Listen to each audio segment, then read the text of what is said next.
For most of history, power flowed from institutions. Think governments, big media organizations, massive corporations. But today, billions of us are walking around with a device in our pocket that connects us to a global network instantly. And this isn't just about new tech, it's a deep, profound shift that's creating a real crisis in how we even see the world. So in this explainer, we're going to break down the core ideas from The New Digital Age. It's this hugely influential book by Eric Schmidt and Cohen, and it really maps out the future of our incredibly connected world. I mean, think about it. Historically, if you wanted to get your voice heard, you had to go through some kind of gatekeeper, right? A government had to give the okay, or a major news outlet had to decide to publish your story. All that influence was controlled from the top down. Well, that's all completely changed. Now we can share ideas, we can organize entire movements, and get information in a heartbeat, no permission slip required. And this is way more than just a simple upgrade. It's like a complete rewiring of how power itself actually works. Okay, so how do we possibly make sense of this new landscape? Here's the plan. First, we're going to define this new global layer. Then we'll dive into the huge power shift it's causing. After that, we'll look at the promise versus the peril. And finally, we'll get to the heart of it, the crisis in perception, to figure out how we can navigate what comes next. So, first things first, we've got to reframe how we even think about the internet.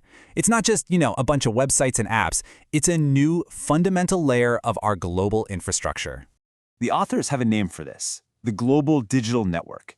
Really, you should think of it as this invisible system that connects literally everything, from your social media feed and the news you read in the morning to the global supply chain that, probably delivered the coffee you're drinking. And the authors make this really powerful analogy. This network is becoming like electricity. Once a society is built on it, for business, for talking to each other, for governing, you can't just flip a switch and turn it off. It becomes absolutely essential. And this new, essential infrastructure?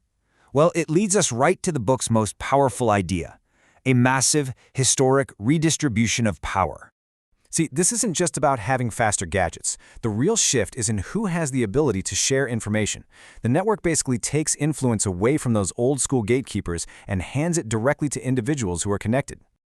We're basically moving from a world of old power, top-down, controlled by big institutions, to new power, which is driven from the bottom up by everyday people and their networks.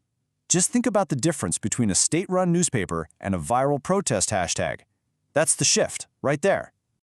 But this transfer of power isn't some simple, happy story of progress. It creates this really complex new reality. It's got incredible potential for good, for sure, but also some pretty significant risks. And these are the predictable outcomes of this whole system. So, that's the big question, isn't it? Is this new world we're building safer, or is it more dangerous? The authors argue that, the answer isn't set in stone. It really depends on the choices we all make, as people, as companies, and as entire countries. I mean, the promise is just undeniable. Citizen journalists can expose corruption as it's happening. Entrepreneurs can launch global businesses from their kitchen tables. We have more access to information than any generation in human history, and that can hold powerful institutions accountable. But yeah, for every promise, there's a peril. Our personal privacy is basically vanishing. Misinformation campaigns can destabilize entire countries. Authoritarian governments have terrifying new tools for surveillance, and our digital footprints, they're becoming these permanent, inescapable records of our entire lives. Okay, so this brings us to a really crucial point. The biggest challenge we're facing isn't actually the technology itself.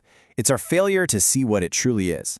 We all make this mistake. We see our phones and our apps, and we think of them as just tools. But there's so much more than that. They're actually portals into a new institutional reality, a whole new way of organizing our world that is changing absolutely everything. And this is the crisis in perception.